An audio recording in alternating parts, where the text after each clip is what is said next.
What's up, guys? What's up? What's wrong, Nate? Okay.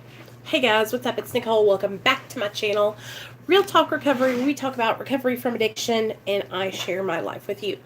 So, you guys, it is our Friday night medically assisted treatment anonymous meeting where I come on here and I just kind of share with you guys my journey, being on Suboxone and what I have learned while being on Suboxone and in recovery. And I just kind of share some tips and tricks with you guys. Hey, you get to share your experience with me. And if you're struggling, you can ask questions. There's going to be lots of people in the comment section for support. We have a really good group here on my channel, you guys. I usually go live at about 7 o'clock, but my husband's off work today and we are chilling.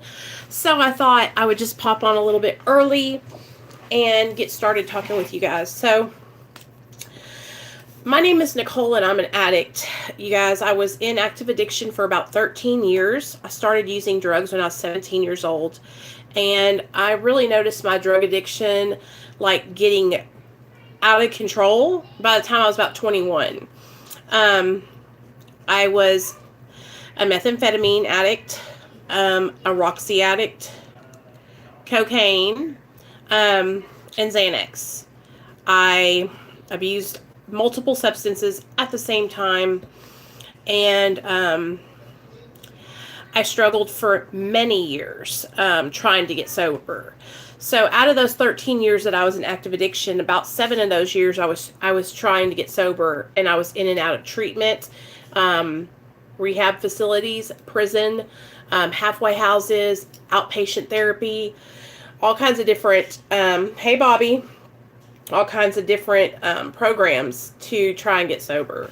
And every time I would go into a place, I would have so much hope that I would come out and be changed, right? Be this new person.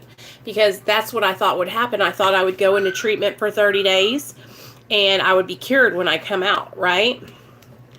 So that's probably one of the biggest things that I want to share with you guys is that 30 days in rehab isn't enough time to change anything. The first 2 weeks that you're in treatment, you're like struggling. You're thinking about wanting to leave the whole time. You're thinking about drugs. And then the second 2 weeks that you're in there, you're just starting to actually listen and starting to actually maybe even understand what they're trying to teach you. So 30 days is just the tip of the iceberg, right? But that's how, they do things here in the United States, is they put you in 30-day rehab and they say, hey, here you go, see you later. And, they might set you up with a halfway house.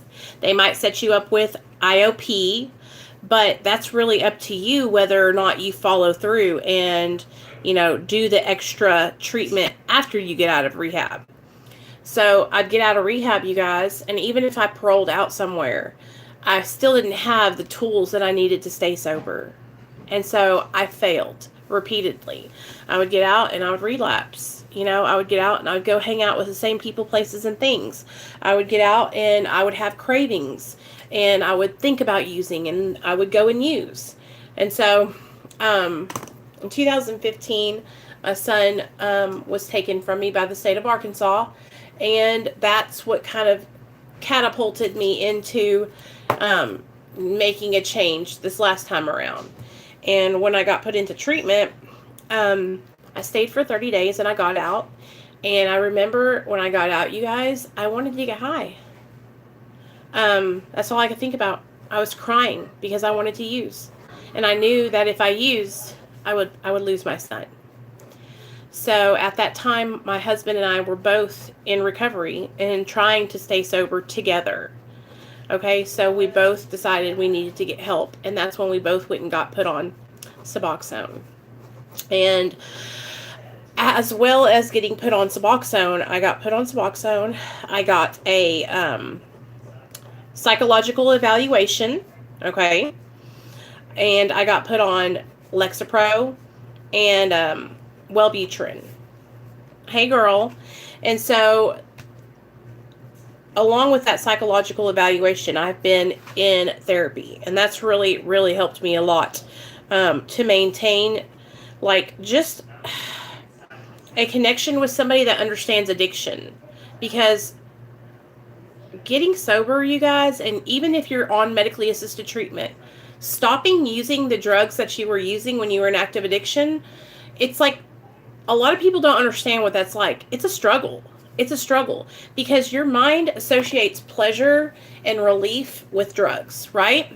And so when you're struggling or you're going through some kind of some type of, situation, your mind has been trained to resort back to, oh, well, I'm not feeling right. I'm going to get a substance and that will make me feel better. Or me and my husband had a fight. I'll just get high. I'll feel better then. Or I'm at work. I don't have any energy. Let me take a pill. That'll make me feel better. We practiced that for so many years in active addiction that our minds automatically associate relief, pleasure, feel good feelings, rewards with drugs. So when you get sober, what happens is you have to retrain your brain to no longer associate pleasure and rewards with drugs. And so when I got out of treatment after 30 days, my mind was still associating relief and pleasure and rewards and celebration with getting high. So that's why I got put on Suboxone. Do I recommend it to everybody? No, not everybody needs to go get put on Suboxone, you guys. Not everybody needs to. Some people can go to treatment and come out and never ever use again, right? Then there's some people that will go into treatment, get out, have a couple relapses, but get sober and never go back again. And then there's people who are like me, who over and over and over again relapse. And so being on Suboxone has given me the opportunity to stay abstinent from drugs, illegal drugs and alcohol, long enough to build a foundation and to retrain my brain to no longer associate relief, pleasure, celebration, good reward feelings with drugs. Even with my Suboxone, you guys, I have had to learn how to take my medication as prescribed and not treat it like it's a reward.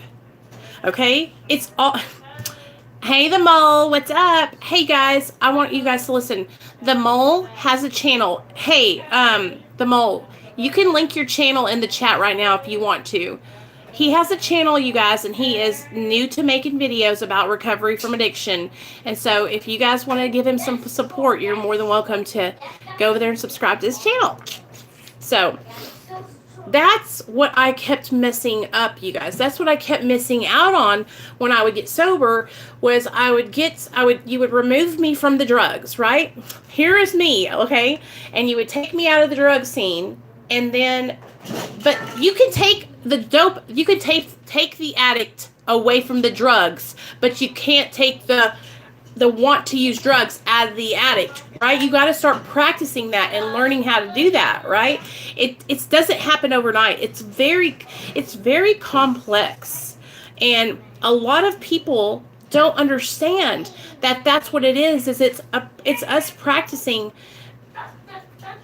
Using drugs and getting high is something that we practice doing over and over and over again. So just like we learned those behaviors, shooting up, smoking dope, snorting dope, eating it, boofing it, whatever your way of administration was, you had to learn how to do that. You didn't come out of your mama's womb knowing how to shoot up dope, right? That's a learned behavior. That's something you had to practice to get good at. So just like you had to practice to get high, to get good at that, you got to practice staying sober. It's the same exact thing, you guys. It's like you take the drugs and alcohol away, and if you don't fill that void up with something else positive, then what's going to happen is there's going to be this like left open hole inside of you. And you're going to be like, well, I'm not getting high anymore, but I still feel shitty, right? I still feel empty. Hey, Sonia. And so that is what this channel, you guys, my son, have done for me. Those things, you guys, my son, this channel, my husband, y'all are my passion. And now you guys, I put my energy and my like struggles and what I'm going through into helping you guys. And that helps me, you guys. That helps me to stay on the right course, stay working towards recovery. I didn't understand, you guys, for the longest time why I couldn't stay off drugs, right? I thought, man, there's something wrong with me. Like, I would see my friends get sober, and they would get sober, and they would stay sober, and they weren't relapsing like I was, right? But I'm going to tell you something. Every drug addict is different from the other, okay? There's no two drug addicts or alcoholics that are the same. Like, for instance, my addiction is centered around insecurity, low self-esteem, low self-worth, low self-confidence, the want and the need to feel needed, codependency, and sexual abuse, okay? And so I use drugs and alcohol to almost make me feel like I had this like edge, you know what I mean? Like it gave me that little extra pep in my step, right? Because I always have struggled, you guys, even before I got on drugs, I always struggled with like not feeling like I was like everybody else. Like I was just kind of like dull. Like I don't know how to explain it other than like everybody else had something that I didn't have. So everybody else around me seemed like normal. But here I am, and I'm like, why am I not like everybody else? I constantly was feeling like I was missing some part of me, right? Okay, y'all know what I'm talking about. Good. And the only way I know how to explain it is that I didn't know what I was missing, but I was missing something. Because I could feel it. You know what I mean? It was just, I would see my friends have like feel good about themselves and think they were beautiful and have confidence, and I'm over here in my mind like, wow, how do they think? I don't feel like that about myself, you know. Even as a young girl, a little girl, feeling like I wasn't good enough, feeling like I wasn't smart enough, feeling like my parents didn't love me because, you know, they loved me, they gave me everything I ever wanted and more, but that's what I felt, you know. Hey, Reaper Man, what's up, bud?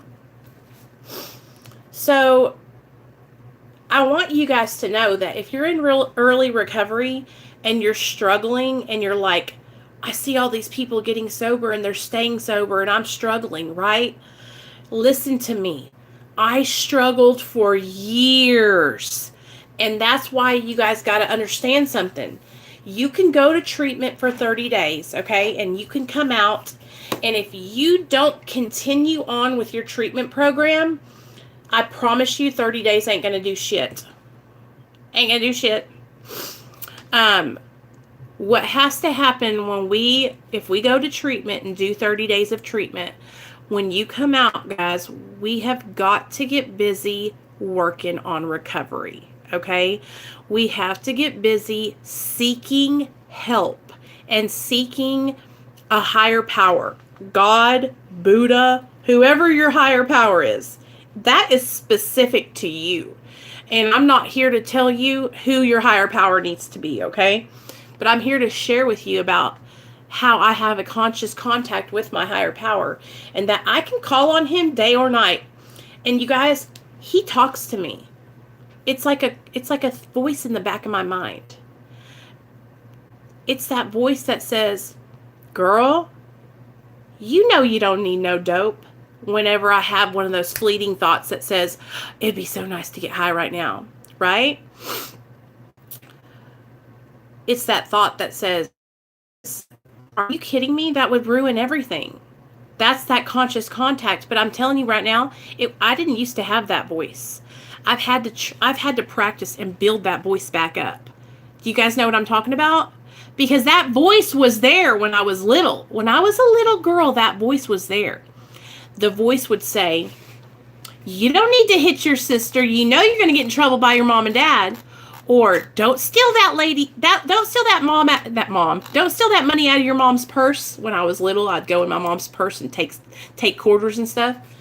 It was that conscious, that thought, that mind, that God consciousness. That's what it is. And it was there when I was young. But as I got into my addiction, you guys, and the more I used drugs and alcohol, the more I blanked that voice out.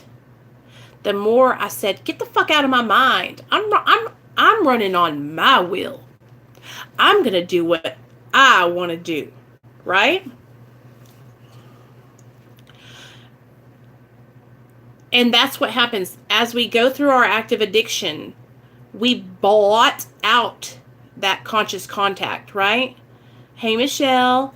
And the farther we get into our addiction, the fainter that voice is. So the voice, when we were younger, the voice is there and it's loud and it's proud and it's helping us through life, right?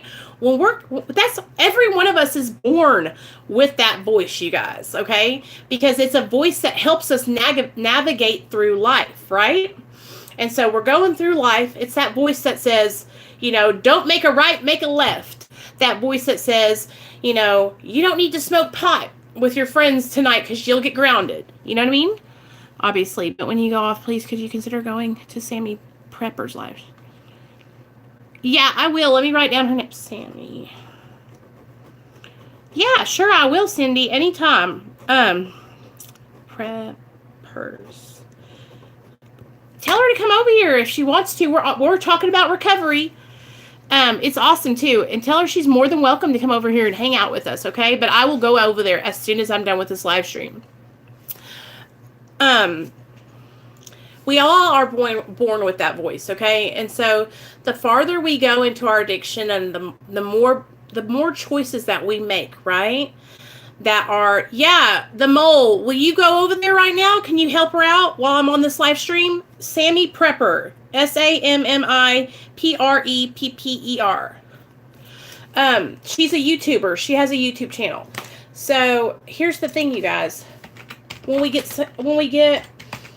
sober, we have to start building that voice back up, right? We have to practice and like, okay, I'm going over there too, and I'm going to comment while I'm on this live stream because I'm on my computer. We have to practice, you guys, bring in our conscious contact back up with our higher power, right?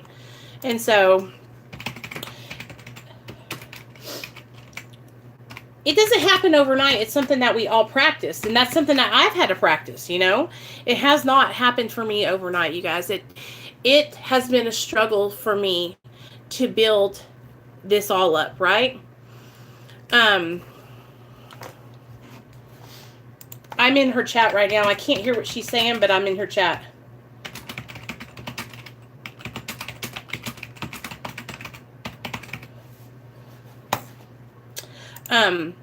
There we go.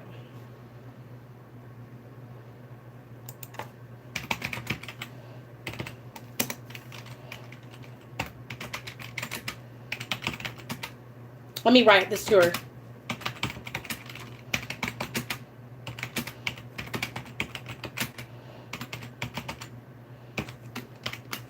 And the mole went over there, so the mole can help out too. Okay, thanks, you guys. I see my people in there. Good job, y'all. Okay. Good job, you guys. So, she will come over, hopefully, if she needs... Yeah, I'll subscribe to her channel. Okay.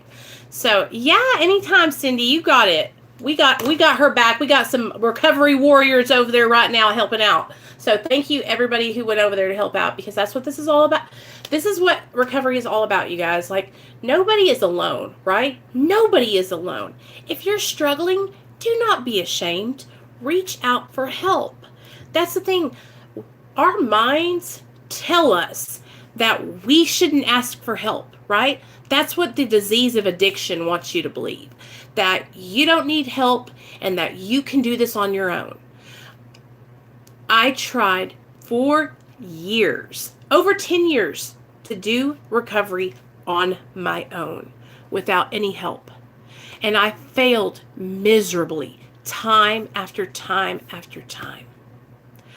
Part of getting sober is getting honest with yourself and admitting defeat. Step 1 is we admitted we were powerless over drugs and alcohol, that our lives have become unmanageable, okay? Step 1 is about surrender, all right? When you surrender and finally say, you know what? Drugs, alcohol, you whooped me, okay? I'm tapping out. It's kind of like when you're wrestling, okay? You're watching a wrestling match, and the guy has the other guy in the headlock, and then he's got his legs pulled behind his back, and he's pat, pat, pat, pat, pats, and he taps out, right? That's what it's all about. When you are in active addiction for so many years, okay, and you start getting your ass handed to you, you're gonna tap out. That's the thing, you guys. It takes time, and it's different for everybody, right? Some people struggle longer than other people do. But what we want to do by sharing our stories here on our channels and by reaching out to other people that are struggling, what we want to do is we want to hopefully share our story. And when somebody else hears us, maybe that will spark an interest inside of them to spark that change, that want to change. You know what I mean? And so it's all a process. But the whole reason I even got on this little tangent that I got on was to explain to you guys why I got on Suboxone and what has happened for me since I've been on Suboxone. So many times I would get out of treatment and I would try, to stay sober without any kind of assistance. And I would get out and I would start the steps, right? It doesn't if you've been in jail or prison. This is the place to be, Nicole. Aw. And that's the thing. So here's the thing. I would get out of treatment, you guys, and I would have like 30 days under my belt, and I would start working the steps. I would get a sponsor. I would start going to meetings. I would do everything that everybody tells you to do, right? All the 12-step stuff that they tell you to do. I'll tell you. And I would get going and everything would be going good, and then I would somehow fail. I would fall back. I would go back out. I would either go hang out with old people, places, and things. I would just start craving and relapse. I would have something happen, like I would lose my job, or I would just get in a fight with somebody, and I would end up relapsing because, first of all, in 30 days, I hadn't gained anything. I hadn't gained any new coping skills. The only thing that has happened for me in 30 days is I'm dried out. I ain't got no drugs in me. I ain't got no alcohol in me.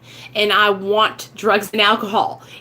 When you take that away from somebody and they have no other way to cope, no other way to deal with life, that's all their mind can think about is getting high. All their mind can think about is their next fixed, or how they're white knuckling it. That's what it's like staying sober with absolutely nothing else behind you. No coping skills, no therapy, no classes, nothing. Right? But in order to start that, we have to have willingness, you guys. And that's what I see a lack of for a lot of people. And that's why I see a lot of people that struggle, because there's a lack of willingness for change. All right? Change is scary, okay? Hey, it is not comfortable. It is not easy. All right? Since I've gotten sober, my whole life has changed. I'm not that same boisterous, obnoxious, ghetto fabulous, hood rat hoochie mama that I was in active addiction. Today I'm very sensitive. I cry easily. I'm affected by people and what they do. I try to watch how I act and how I affect others. And that's not the way I used to want to be. And that's why I took drugs for so long, because I wanted to cover up that side of me, because I didn't want people to think I was weak. I'm very, very emotionally in touch, with my emotions and with other people's emotions. And when other people are struggling, I can feel it. I can feel their vibes. And it's hard sometimes because it makes me sad, because I want to help them so bad. But I know that I can't take that away for them. I can't give them willingness. I can't give you willingness. I can't say, okay, now, here's my willingness. Here's my determination. Here's my dedication to my recovery. I'm going to give it over to you now so you can do the same thing. You have to practice building that for yourself. And that's the thing. It hasn't been easy for me, you guys. I've gotten made fun of because I'm very serious about my recovery. You know, people think, oh, is that all you talk about is recovery? Well, you got to understand something. When I was in active addiction, all I did was focus on drugs and alcohol. 24/7, 7 days a week. That's how I spent my days. I woke up in the morning shooting dope. I went to bed at night shooting dope. Right? Bye, Reaper Man. Love you. Hope you feel better. You're always welcome here, okay? If you're having a struggle, you just come over and hang out with us. That was like my whole life. And so now that I'm sober, you guys, my whole life is my recovery. Because that's the only other way I know how to do it. Half measures availed us nothing. We stood at the turning point. Okay? I tried to half-ass my recovery for years. And I couldn't stay sober. Okay? So now I got to give it my all. I just got to go hard. And that's what I have to do to stay sober. I haven't been able to find a middle of the ground. And that's the thing. In the Big Book of Alcoholics Anonymous, it talks about how half measures, people try to do it halfway. And they fail. Rarely have we seen a person fail who has thoroughly followed our path. So if you thoroughly follow this path, you're not going to fail. But if you're half-assing it, you will. And that's what happened to me every single time. So I got on Suboxone. And Suboxone allowed me to stop having those cravings. Stop having those, like, I don't know, and not the obsession, because the obsession wasn't there because I wasn't thinking about the drugs all the time. But the obsession was removed from my mind after probably about 8 months of working the 12 steps with my sponsor. Because at the beginning, all I did was think about how I was missing out on getting high. Can y'all relate to that? I used to think about how I missed shooting up and how I missed having that like rush. And I would almost fantasize about it sometimes, you know? And so what happened when I got put on Suboxone is that helped me to stop having those feelings because my brain was getting a partial opiate to the receptors. So see what I'm talking about, you guys? That's what happens because our brains are so used to getting that chemical and that reward, right? So when you get on Suboxone, which is a partial agonist, it's only going on there to where halfway where you're not getting any kind of euphoria, but it's enough to where you're not craving opiates. And that really, really has helped me so much. Like seriously, you guys, July 13th will be my 4-year sobriety birthday.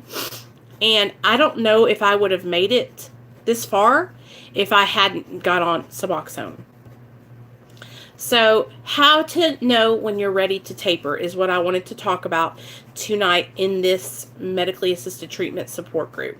So I don't know how many of you guys are on Suboxone or methadone or Vivitrol or Sublocade or Kratom. I'm going to go ahead and include Kratom in here because I have some friends that are on Kratom and we're all inclusive over here on Real Talk Recovery. Okay? I want you guys to be able to be here too and feel like you're a part of the family. So if you take Kratom, I want to talk about how to know when you're ready to taper off of medically assisted treatment.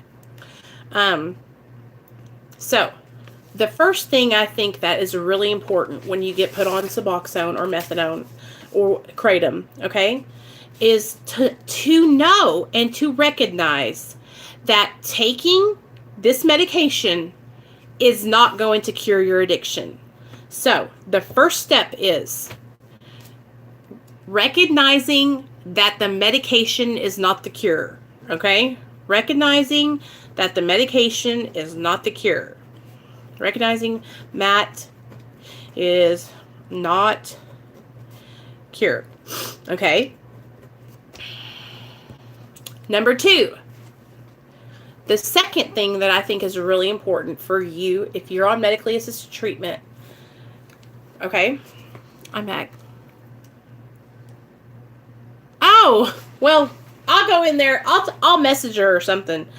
Okay, so recognizing MAT is not the cure. All right. So the second thing that I think that a person needs to do when they get on Suboxone or methadone or kratom or whatever the medically assisted treatment is, okay, is get into some kind of therapy. And I'm not talking about like 12 steps. I'm talking about get into therapy. Get yourself a psychiatrist, okay? An addiction specialist. That's what I mean. An addiction specialist. Somebody that you can see one-on-one who specializes in addiction treatment. Okay? I even think there's like peer support specialists. There's all kinds of different people that are like that.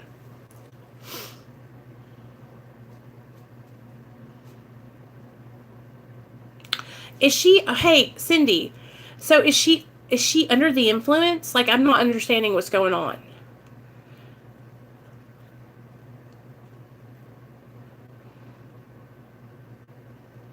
Is she on medication-assisted therapy? Is she on Suboxone? Or is she going through withdrawal?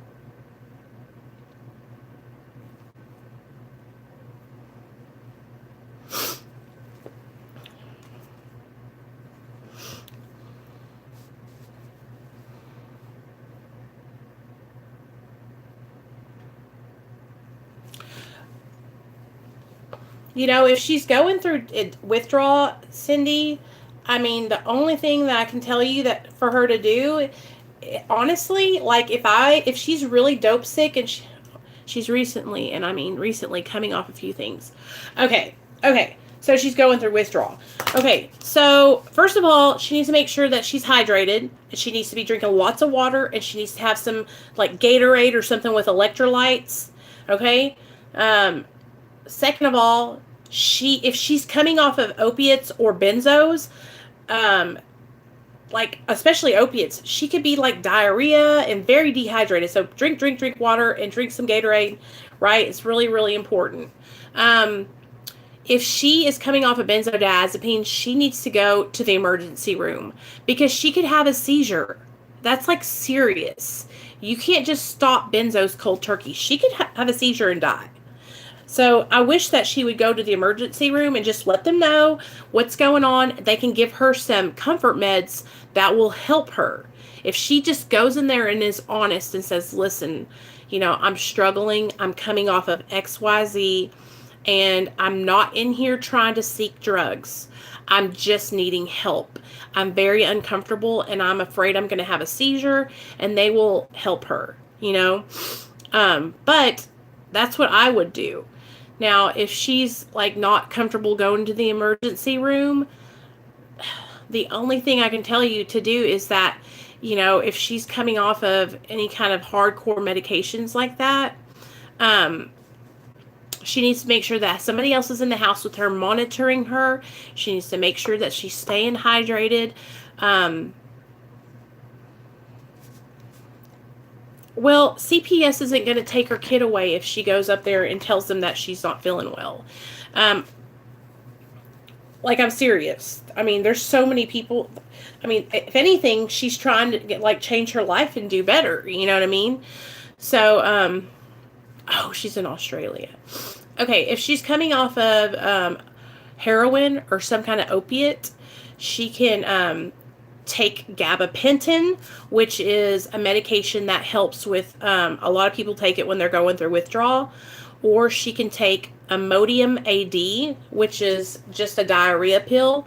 But when you take like maybe 4 or 5 at a time, what it'll do is it'll help with her, with feeling sick. But I've never done it. So just tell her that she needs to be careful, because when she's coming off of benzos and stuff like that, like she could be just like I said, having a seizure. A lot of people here on my channel, they use kratom when they're coming off of opiates. So exactly, that's what it is. And so there's nothing her kids will not get taken away if she's struggling. Sonia, thank you. Imodium helped me a lot for that. Okay, thank you, because I've never taken it before, so I don't know.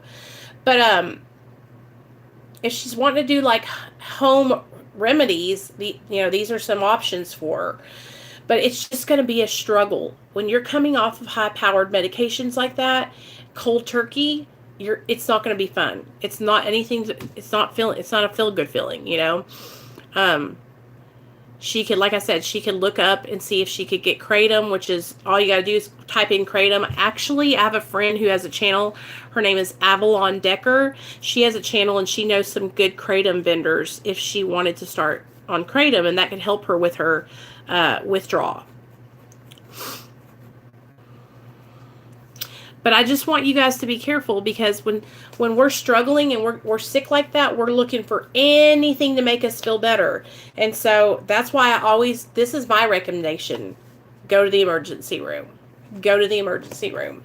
Because if she's diarrhea in and throwing up, she could be dehydrated. Her potassium could be low. She could have a seizure and die. And her daughter would then won't have her mom.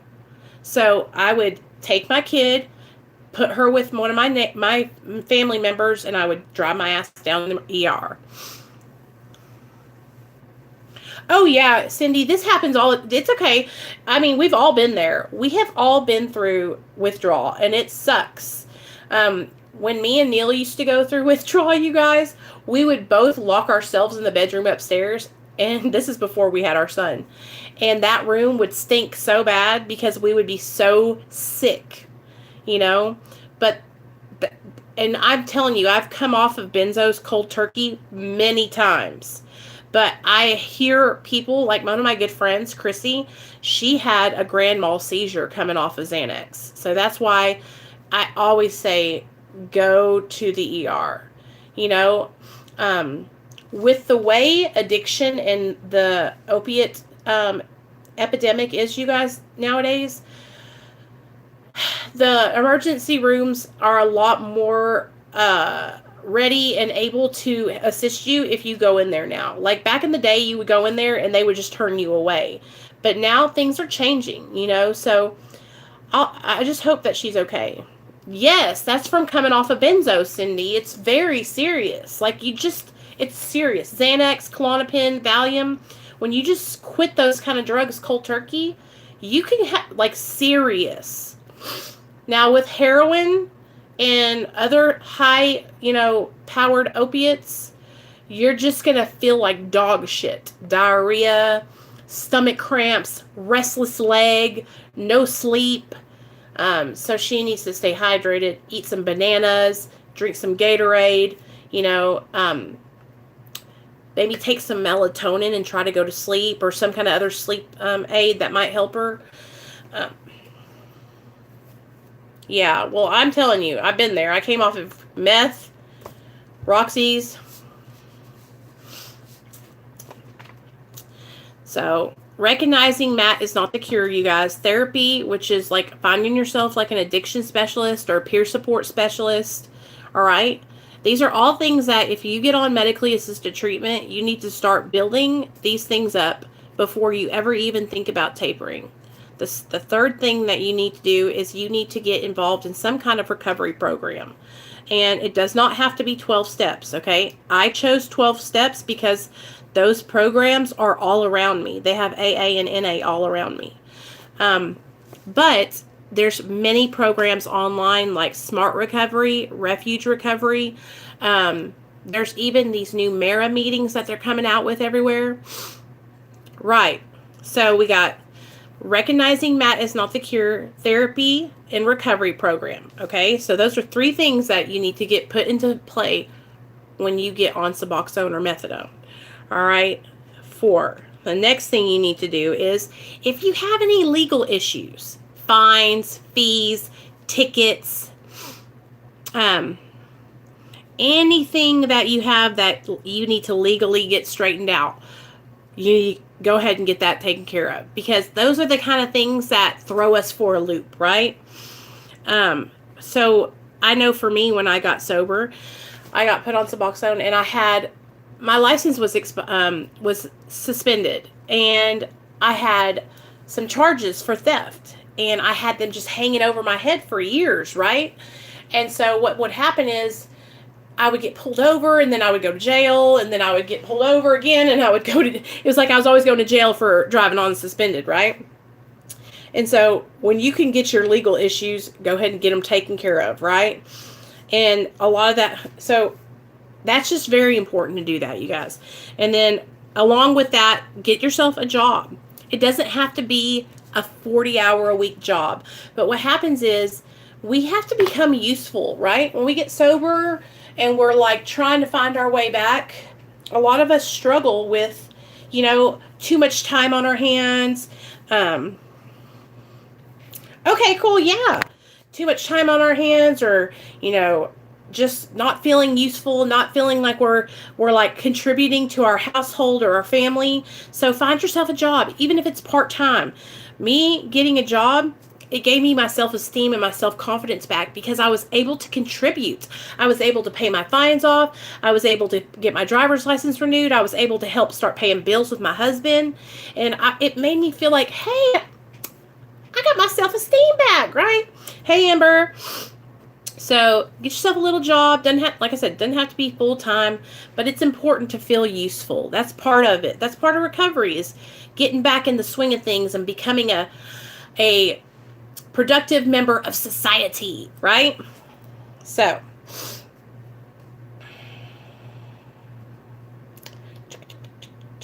I got recognizing Matt is not the cure, therapy, recovery programs, get your legal issues straightened out, get yourself a job. Okay, so along with the recovery program part, I always talk to you guys about sponsorship. Okay, now if you're not in a 12-step fellowship, it could be anything. You could call it sponsorship, you could call it a mentor, you could call it accountability partner. Okay, find yourself one person who's in recovery that you can talk to about everything. Okay, just one person. And somebody that you can call whenever you're struggling the most, right? And you can say, yo, I'm struggling, I want to get high. And they can say, I'm coming over right now, let's go do something, right?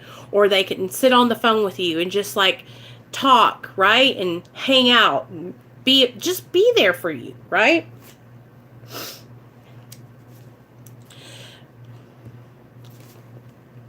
When you're getting sober, you guys, opening up, right? And talking and telling on your disease, that's a big part of recovery. It's like processing through what's going on in our minds. Because remember, when we were in addiction, we would keep secrets, right? And we would let our addiction feed us these ideas. And we'd be like, oh yeah, that's a good idea. Let's go get high, right? And then we wouldn't tell anybody and we would go get high. So when you're reaching out, hey, Robbie, when you're reaching out and you're talking to somebody and you're like building a relationship with somebody else who's sober, who is trying to do the same thing you're trying to do, it's an amazing camaraderie that you will find and a support that you will have. And it's like, it's a good feeling.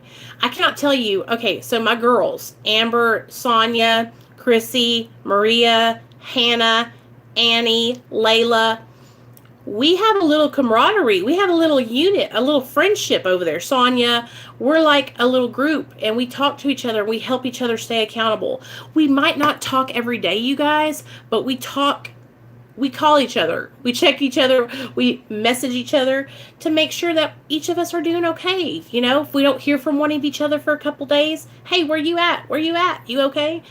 And that helps. And so if one of us is struggling or one of us fell back in our addiction, we'll say, you know, I've had a couple of girls say, you know, I relapsed, but I feel like I can talk to you about it because you're not going to judge me, right?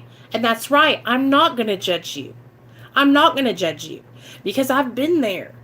I cannot tell you how many times I have relapsed and been afraid to tell anybody, and I didn't tell anybody, you guys, and I stayed in my addiction, right? Because I had this pride and this ego that told me, don't tell anybody. They'll never know. And you can keep it a secret and slide through the cracks. But it's never like that, you guys. The only person that I'm keeping secrets from is myself. Everybody else knows what's going on. They can see it. They can look at me and tell I'm out of my mind. You know? So it's really important to find your tribe. Find your tribe. Find you some people that you vibe with, that you can share how you're feeling on the inside. So that way that shit doesn't bubble up and blow up like a volcano. So I saw you wrote exercise and eating healthy. So healthy living, all right? That's another really good thing that will help you. Because let me explain something to you guys. When I first got put on Suboxone, I didn't think about all these things like eating healthy and staying in shape. And what has happened is I allowed myself to get out of shape, and that has really been a trigger for me lately. Okay? And so as an ex-meth addict, okay, I used to shoot dope to get skinny. That was something I did on the regular basis because I liked the intense high it gave me and energy it gave me. Right? And so now, 4 years sober, I'm over here looking like a chunk, and now, I'm working towards getting healthy. So this is a lot, right? And it happens, and it's going to feel like you're going to be overwhelmed a little bit at first. That's why it's important to just take one thing at a time. So I'm making a list here, you guys, 7 things that I have on this list so far. But what you do is this is what I do every single Sunday, and you can ask the girls over on Patreon. Every Sunday, I make a list of goals for the week, okay? I make about 3 to 4 goals that I know that I can obtain for the week. And that's how I set myself up for success. And I knock those goals out each week, and then I go on to the next goal, right? So when you're first getting sober, right, you just got put on medically assisted treatment, all right? You're fresh out of the rehab. You're fresh, in the world without any illegal drugs in your system, right? Slow down. Do not get overwhelmed, all right? Take care of these first 3 at the beginning. Those are the important things at the top. Get yourself into therapy. Get yourself into a recovery program. And get yourself straightened out on the legal side. Get yourself 1052 so you don't have to worry about the cops. All right? Those are those first 4 things on the list. Once you get this stuff going on, then these bottom things will balance out and come into play. So once you get sober, you get yourself into therapy, you start feeling confident, you start talking to your therapist a lot, telling her about where you're going, what you're doing, get yourself into AA or NA or some other recovery program, start hanging out with other people that are in recovery, get the cops off your back, get all your legal issues out of the way. Guess what's going to happen? You're going to go into the meeting, you're going to say, yeah, I'm looking for a job. And the people in the meeting are going to go, oh, hey, we're hiring. Why don't you come over here and work with us? Or I know a place you can work at. Da-da-da-da-da. Things will start happening for you. And that's what happens, you guys. When you start getting those base foundation in place, your therapy, your recovery program, and your legal issues out of the way, then the other things will start coming. And it just builds on top of that already firm foundation that you've built with your therapy, your recovery program, and your medication assisted therapy. That's your foundation. And then the other things you can build on top of it, right? Then you can get a job and add that on there. Then you can start getting a sponsor and a mentor and start doing your steps or whatever. Then you can start doing your diet and exercise and living healthy, right? Then you can start looking for your own apartment. Then you can get your own vehicle. Then you can start paying, like all these things. And that's how it happened for me, right? I started out with nothing. Nothing. No job, no car, no money, fines, legal issues. And what I did was I got put on Suboxone. I recognized that Suboxone wasn't going to save my ass and that I had to do some work. I got my ass in therapy. Started talking about how I felt on the inside, started going to meetings with other people who talked about how they felt on the inside, so I knew I wasn't crazy and I wasn't the only one who thought this way. Got all those police off my ass and paid their asses off. Got my ass a job and started getting out in the real world and feeling confident again. Started talking to somebody that I could talk to about anything, a sponsor that I can call her in the middle of the night, you guys, and cry. And she doesn't judge me or think differently of me or anything, right? And now I'm working on my healthy living, and I'm changing my diet, and I'm incorporating healthy foods into my lifestyle, and I'm already 7 pounds down and seeing results, right? But you guys, this is 4 years that I've been working on all this. It doesn't happen overnight. And if you learn anything from this meeting today, you gotta know that you are not going to be cured and happy in a good place overnight. It's a process, and it takes time, right? It might take you 6 months to find a job. It might take you, 3 months or a month to find a good rehab or a good meeting that you like going to every day, right? Don't beat yourself up if you're not done with everything in a week. That's not obtainable. You spent how many years in active addiction? I spent 13 years in active addiction. There's no way I'm going to turn around 13 years of wreaking havoc in a week. That's how you got to think about it. 13 years of drinking and drugging is not going to be turned around and made new in a couple days. It takes time. I'm still learning and growing, you guys, every single day. I am nowhere near done. I will never, that's the thing. That's another thing. I'm never going to be done, and neither are you. We're always going to be working towards changing and being better. So that's another thing that we really have to identify and realize, that I'm not going to just get to this. There's no finish line in recovery. You realize that, right? There's no, I'm 7 years sober now. I'm cured. I can go back to doing what I want to do. That's the thing. And that's where a lot of addicts and alcoholics fuck up. Because we get to this finish line, 6 years sober, 3 years sober, 2 years sober, whatever it is in your mind, where you think that you've reached the magic finish line, right? And you get to that point and you're like, I haven't drank in 20 years. What's a margarita going to hurt, right? I have read you guys so many stories out of this book of people who have 25 years without drinking, picked up a drink and died because they went back to alcohol and they went down through there. It's the same with drugs. You're not going to get to some magic finish line where you can go shoot crystal methamphetamine. Okay? Sonia, you're not going to get to a finish line, girl, where you can go back to banging heroin. It just doesn't work like that. Never. You're never going to be able to go back. That's what you have to realize. You have to get to a point where you realize you're never going to be able to use drugs and alcohol again. You have to smash those reservations. Reservations to use are relapses waiting to happen.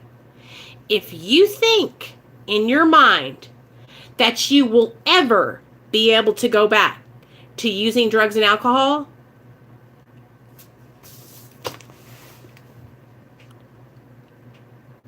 can a pickle become a cucumber? Can a pickle go back to being a cucumber? Hell no. You can't unpickle a pickle. So, once you're an addict, you're always going to be an addict. You will never regain control of your addiction. You will never regain control of using. Once you put substances into your body responds differently than somebody who doesn't have the disease does. And so it's like an allergy. When you take it into your body responds and has an allergic reaction. But you know what I'm saying, Sonia?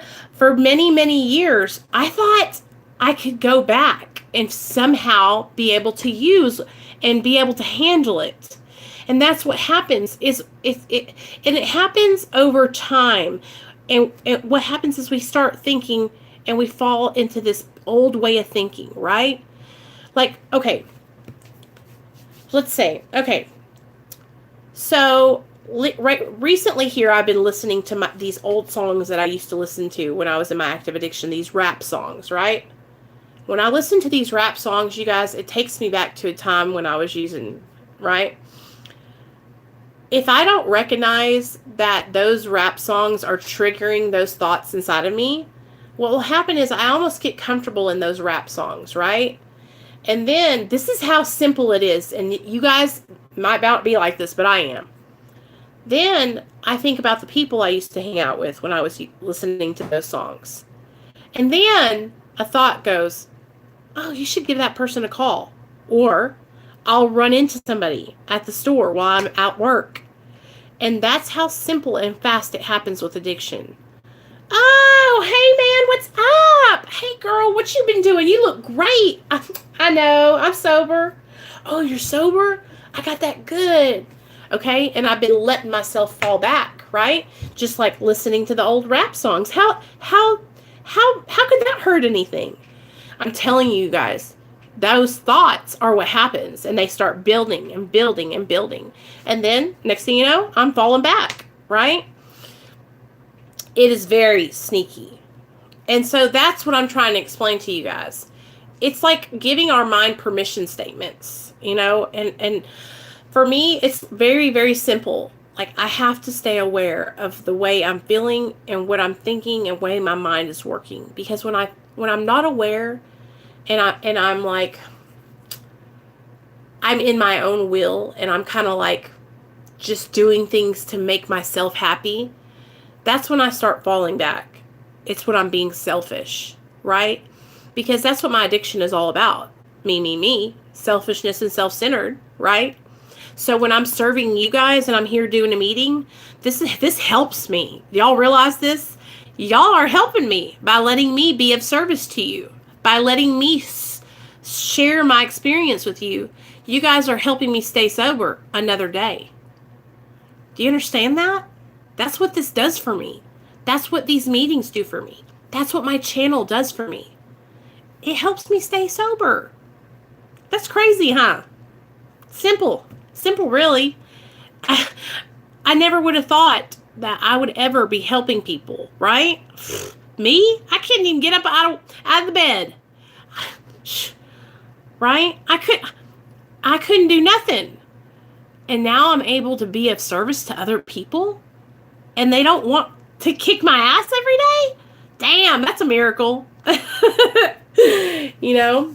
So, anyway, if you do get on medically assisted treatment, you guys, and that's the way that you choose to go in your recovery, those are the things that I want you to try and outline right at the beginning. Okay? And each person is going to be on, you could be on medically assisted treatment forever if you choose. Okay? I'm not judging. I will tell you guys the reason why I want to taper. The reason why I want to taper is because I want to feel pleasure again. And what I mean by that is that sexual arousal and those kind of feelings. Now, when you get on this medication, what it does is it dulls those that feeling for me. Some people it doesn't, but for me it has. And so that's a big part of my relationship with my husband. Now, he's very understanding and I love him so much. And so, 2 years ago, if you had asked me if I was going to taper off of Suboxone, I would have told you, no, I'm never getting off of it. But now, 4 years has gone by, 4 years total. Now I'm in a different place where I want to. I think I can do it. I feel like I want to try it, And if that's okay, if you don't ever want to try, you guys, that is okay. There's nothing wrong with that, okay? You have to do what's best for you. And that's what I want other people to understand, is that if I am tapering, you guys, that does not mean you have to. And I am not trying to force you to do anything. I had to come to the point where I wanted to taper, because there was a time where that was not even in my mind. I didn't want to, right? And I would hear people talk about how they were tapering, and they would say, oh, you're going to want to. And I'm like, no, I'll never taper, right? But I've just gotten to a point where that's kind of what I want to do now. And so that's what I've been doing. So that's how you will know that you're ready to taper. What will happen is your mind and your thinking will shift. The longer you work recovery and do the right thing, things will shift for you. And so whenever that time comes, it could come in 1 year, it could come in 5 years, it could come in 20 years. That's the thing. It's different for everybody. And you know what? You might die before that time comes. And that's okay. Because it's different for everyone. Right? So you might not even live to see the day where you want to taper off Suboxone. And that's okay. If you don't want to taper, that's okay. If you don't feel that feeling inside of you that tells you, I'm ready to taper, then you're not ready to taper. Okay? Straight up. I'm telling you guys, people used to tell me the same thing. Nicole, you'll just know. You'll know when you're ready. And I'm like, what does that mean? What are they talking about?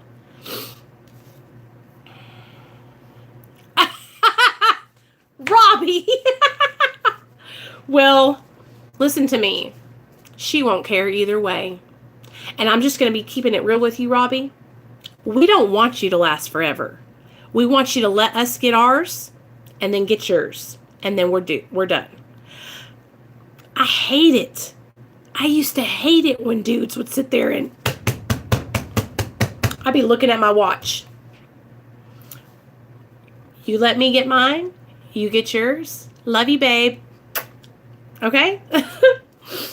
That's not, and especially when you're in love with somebody, you guys, you want that person to be pleased, and then you get pleased, and then that's, you know, that's how me and Neil are, at least. So that's how you'll know when you're ready. You'll just know. And it takes time, you guys. And that's why I tell you guys, like, don't let anybody else make your decision for you. Don't let anyone influence your thinking. All right? I did that many times, and it ended up hurting me. Right? I let other people's opinion of Suboxone harm me. Okay? I let the way they spoke about medically assisted treatment make me feel inadequate, make me feel less than, make me feel not valuable, make me feel like I wasn't a part of. And that is not what recovery is about. Recovery is all inclusive. Anyone who is willing, I am here for you and I will accept you. And if you want to be here and you want to be in this group, I don't care what your means to recovery is, you're welcome here. And I want you to keep coming. Because the more you keep coming back, the more you keep hearing what I got to say and what other people got to say in the chat, that will help you. Things will change for you. And you'll get to a point in your life where you're like, hey, this recovery thing's all right. I think I'm going to keep on doing this.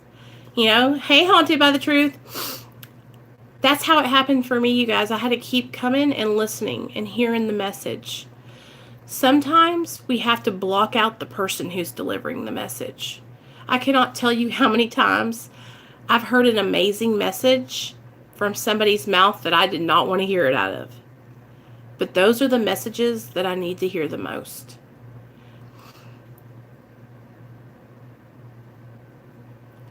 You know, we are so lucky to be addicts and alcoholics. Did you know that?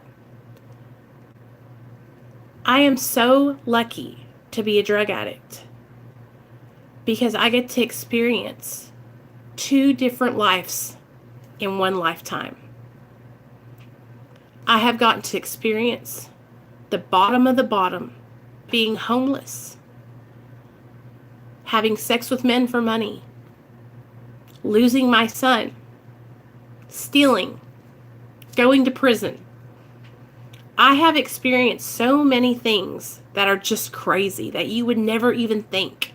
Holding up gas stations with guns, being Bonnie and Clyde with my husband, being crazy in active addiction, you guys. And now I'm a whole new woman. I am a different person. If you had met me back then, you would not believe that I am talking to you today. I'm a totally different person.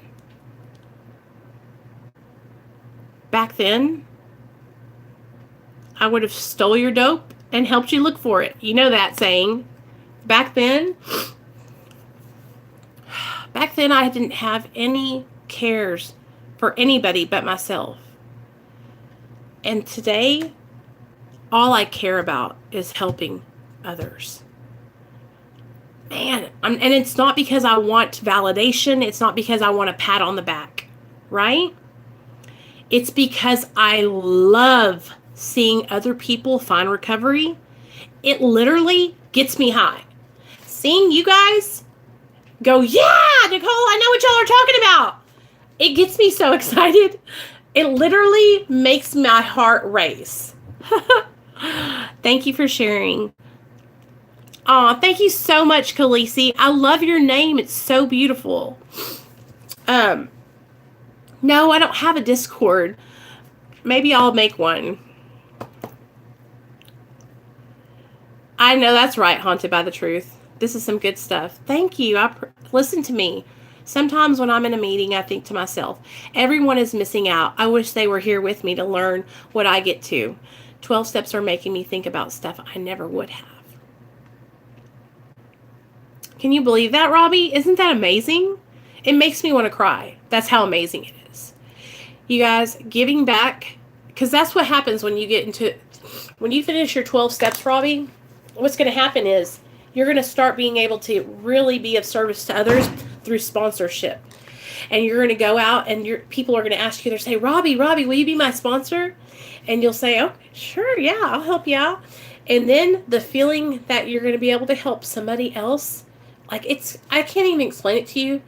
When you get to hear that person growing and coming into themselves and finding their confidence again and finding like that good feel-good feeling from inside, not from drugs and alcohol. Seeing that person grow, it's like watching a flower bloom in slow motion. It's like, oh, that's awesome. That's so good. Yes. And that's how you can start out, you guys. So, sorry, I'm crying because I get so excited. If you're starting out and you got 6 months sober, go with your sponsor to the meeting and ask her, say, hey, spons, can I chair? And they'll let you chair. You can sign up to chair meetings, you guys. And it's so cool because then you get to pick a topic. And that's a way you can start out. You can start out by chairing meetings. You can start out by volunteering to be on the service board, like secretary of your home group. You can help make the coffee. You can be the door greeter. Hey, guys, what's up? Welcome to the meeting. Hey, what's up? Keep coming back. Hey, welcome back. That's what y'all should see me. I'm like, hey. I'm telling you guys, like, there's ways that you can get involved in early recovery, and then you become a staple, right? And everybody, it's like going to Cheers. Everybody's going to know your name. It's such a good feeling, you guys. Just like here in these meetings. Okay. These meetings that we have online right now, that we're having this meeting right now, it's not a 12-step meeting, but it's a meeting. There's ways you can be of service in here, you guys. You can put your email in the comments and say, hey, anybody that's struggling, here's my email if you need to reach out, right? That's a way that you can help in these meetings, okay? You can help be of service by bringing other people that need to hear the message, right? That's what we do, you guys. And there's all kinds of different ways that you can help be of service. Giving back what was so freely given to you is going to change your life. And even in early recovery, when I used to struggle, I remember I had maybe 3 months sober, and I called my sponsor, right? I was struggling. I was crying. I was just having a bad day. I wasn't wanting to get high. I was just fucking pissed, right? And that's when my sponsor told me, she said, go be of service to your family. What? Go be of service. Go do something for your son or your husband and get out of your own way. Best advice she's ever given me. I went in, I made a 4-course meal. I massaged my husband's feet. I went out and played at the park with my son. And I got out of my own damn head. and I stopped thinking about poor, pitiful me and how bad my life was. Because that's what happens, you guys. We get stuck in pity parties. Listen, I know. My life was pretty shitty for a long time. And I had a lot to feel bad about, right? I lost a lot of things, you guys. I almost lost my damn kid, right? I had a reason to be feeling bad for myself, right? To be upset with myself. But I'm going to tell you right now, when you get stuck in that pity party, that's the worst place you can be. When you recognize that you fucked your life up and that you need to make changes, sitting in there, sitting inside and thinking about it and crying, or beating yourself up over it, or kicking yourself in the ass over it, that's not going to make change happen. If you're struggling and you want to change, you got to get up off your ass and move something. It's all about action. Action. You're not going to be able to stay sober sitting in your house on lockdown. Okay? One of the most distractive of it will drain us all. We focus on anything that isn't going our way and ignore all the beauty in our lives. Right. I used to think that if I sat inside my house and didn't leave, that I would stay sober, right? I might have been dry, but I was damn miserable inside. And I wanted to get high so bad, right? Yes, Krissy, yes, exactly. So here I am. I got myself on lockdown. I'm chained to the damn bed. And I want to get high so bad I can taste it. Because I'm miserable. Because I'm unhappy. Because I'm thinking about me. Getting out. Getting around other people who are in recovery. You guys, even if you just come on YouTube and you come here to a little recovery meeting. I do these, you guys realize. I do these Sundays, Tuesdays, and Fridays at 7 p.m. That's 3 meetings a week where we talk about recovery, okay? And I share with you guys some stuff that I know about, right? And I'm always trying to learn more. So I'm not just over here talking out of the side of my neck. I'm always learning more. On Tuesdays, we read out of the big book of Alcoholics Anonymous. On Fridays, we do our MAT support group. And on Sundays, we are starting to read the Narcotics Anonymous basic text. I have never read it before. I am very excited, and you guys are going to go through it with me, 1 page at a time. And we're going to do that chapter by chapter. And we're going to learn together. Because the only thing I'm familiar with is the Alcoholics Anonymous book. But I want to learn about Narcotics Anonymous. And so that way I can share with you guys that. And if that sparks something inside of you that says, hey, NA's for me, then you can start going to NA meetings. I just want to help you guys and encourage you to find things that work for you. And then when we get through those books, then we'll start on, after we get done with these books, then I want to do this book, Russell Brand's book. But yeah, we're going to do it together. It's just like a little study time, like a big book study. That's what we call them at here in Arkansas. So I hope you guys know that, like, this just, I never want you guys to think that I'm on here trying to, like, tell you what to do or act like I know everything. Because I don't. I'm just learning, right? But the more I learn about myself and the more I learn about the disease of addiction, I'm going to share that with you. And so you guys are just here with me during my process. And I'm just sharing with you guys what I do every day to stay sober. These are the things that I do every day. Okay?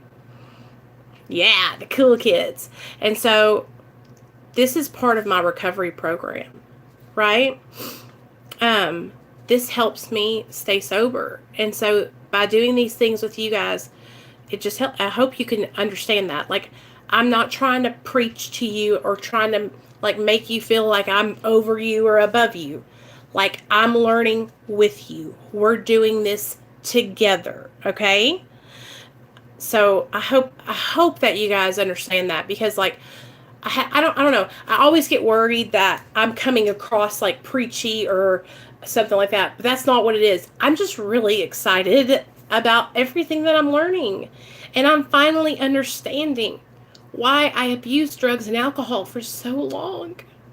And so it's like this light has just went off. It's like a light bulb. It's like I finally realized that I'm not just going to get sober and stay sober overnight after I practiced getting high for so long, you know?